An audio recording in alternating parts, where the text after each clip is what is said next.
পারুলকে সুস্থ করে তুলতে পারুলই যে সেই মেয়ে বলে দিল রায়ান।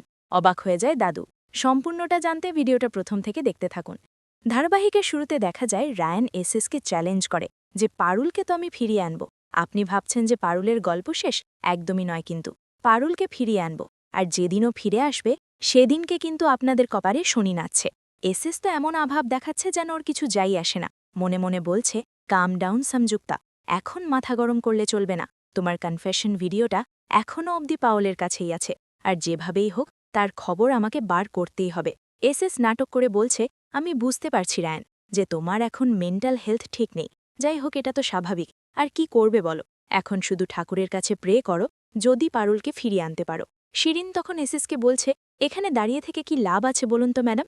এরা শুধু শুধু অপমান করছে, চলুন এখান থেকে। এসএস শিরিন চলে যায়। ময়লা তখন মনে মনে বলছে, পারুল, তুমি যদি দেখতে পেতে যে তোমাকে ফিরিয়ে আনার জন্য রায়ানের এই রূপ, তাহলে হয়তো তোমাদের মাঝখানের সব ভুল বোঝাবুঝি আজকে দূর হয়ে যেত গো। ডক্টর তখনই বাইরে আসে, পারুলকে দেখে। রায়ান জিজ্ঞেস করছে যে পারুল কেমন আছে, ওর কন্ডিশন আরও খারাপ করেনি তো? ডক্টর বলছে, আগের অবস্থাতেই আছে, আমরা রিকভারির জন্য একটা মেডিকেল বোর্ড বসাচ্ছি। এই বলেই ডক্টর চলে যায়। রায়ান মনে মনে ঠাকুরকে ডাকছে আর বলছে, পারো যেন সুস্থ হয়ে বাড়ি ফিরতে পারে। তুমি দেখো, রায়ান তো সারারাত হসপিটালে কাটিয়ে দেয়। পরের দিন সকাল হতেই পারুলের কাছে গিয়ে বসেছে। পারুলের মাথায় হাত বুলিয়ে বলছে, ফাইট জন্তুর, তুই এত সহজে হাঁটতে পারিস না। দুটো গুলি তোর কিচ্ছু করতে পারবে না। ফিরে তোকে আসতেই হবে। আর পারুলের লড়াই এর থেকেও অনেক বড়। আমি তোর জন্য ওয়েট করছি পারুল, কাম ব্যাক। তোকে আমার জন্য ফিরতেই হবে।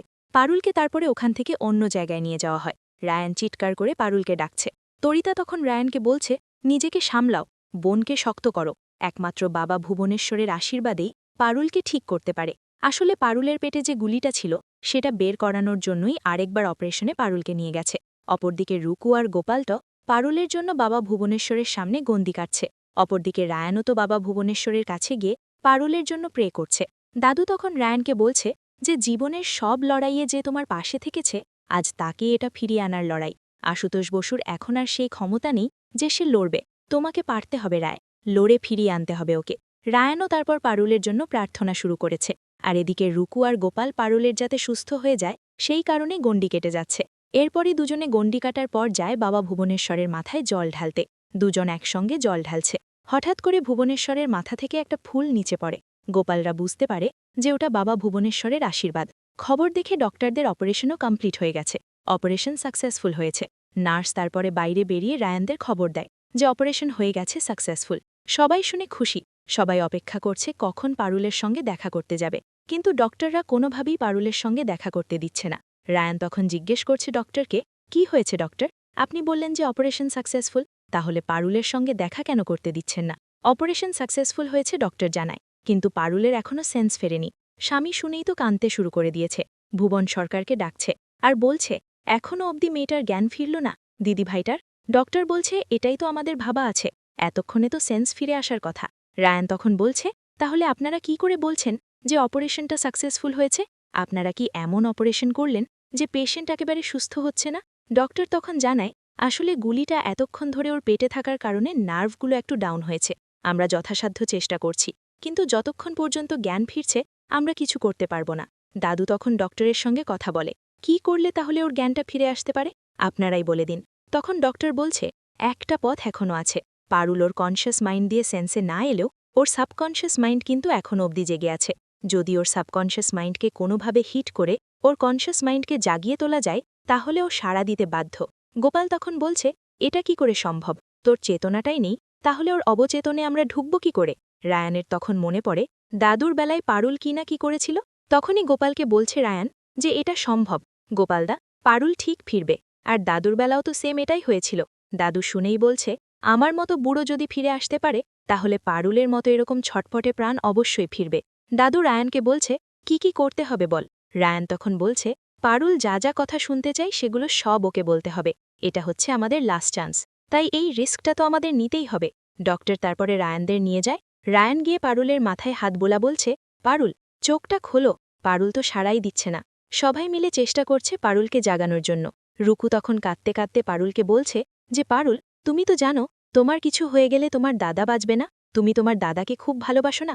তোমার দাদার জন্য অন্তত চোখটা মেলো। গোপালও খুব ভেঙে পড়ে যায়, কাঁদছে, আর পারুলকে বলছে, বোনরে, একবার তুই চোখটা খুলে তাকা। তরিতা তখন আসল কথাটা বলে যে পারুল তো সবসময় একটাই জিনিস শুনতে চেয়েছিল, যে মৈশীর মুখ থেকে বৌমা হিসেবে স্বীকৃতি পাওয়া। মৌসুমী তো পুরো হা হয়ে গেছে, কারণ এটা তো কখনো বলতেই পারবে না, অসম্ভব ওর কাছে। মৌসুমী, জানি না, তোমরা প্লিজ আমাকে জোর করো না, আমি পারবো না। তখন রায়ের বাবা মৌসুমীকে বলছে, প্লিজ এরকম করো না, তুমি কি চাও না মেয়েটা সুস্থ হোক? যে এদের বসে এরকম অমানবিক হয় না, প্লিজ হাত জোর করছি তোমার কাছে। দাদু তো খুব রেগে গেছে, মৌসুমীর ওপর বলছে, বড় বৌমাব্রো, আর তুমি করো না একেবারে। যাও পারুলের কাছে গিয়ে বলো যে তুমি পারুলকে রায়ানের বউ হিসাবে মেনে নিয়েছ। ডক্টর তখন রায়ানদের সবাইকে বলছে, আপনারা থামছেন কেন? প্লিজ কন্টিনিউ করুন। মৌসুমীতে ইচ্ছে নেই, তবুও জোরজবস্থা করেই পারুলের সামনে গিয়ে বলছে, পারুল, সবাই বলছে বলে আমি তোমাকে রায়ানের বউ হিসেবে মেনে নিয়েছি, তুমি চোখ খোলো। মৌসুমীর এমন বলার ছিরি যে পারুলের শরীর আরও ডিটোরিয়েট করেছে। রায়ানের তখনই মনে পড়ে যে পারুল তো রায়ানকেই স্টক করতে গেছিল। রায়ান তখন বুঝতে পারে যে পারুল মহলকেই টার্গেট বানিয়ে নিয়েছে। রায়ান পারুলকে ডাকছে, বলছে, জন্তুর, তুই এভাবে চলে যাস না প্লিজ, তোকে অনেক কিছু বলার আছে আমার, আমি অনেক কিছু লুকিয়েছি তোর থেকে। জন্তুর, তুই চলে গেলে আমাদের কম্পিটিশন, আমাদের বন্ধুত্ব, সবকিছু মিথ্যে হয়ে যাবে, প্লিজ জন্তুর। ডক্টর তখন রায়ানদের বলছে, শকিং কিছু বলুন না। রায়ান তখন পারুলকে বলছে, তুই জানতে চেয়েছিলি না যে আমি তোকে হারিয়ে কাকে পেতে চাই, কার পেছনে ছুটছি আমি, কাকে আমি পাগলের মতো ভালোবাসি? তুই জানতে চাস তো? আজ আমি তোকে সব বলবো।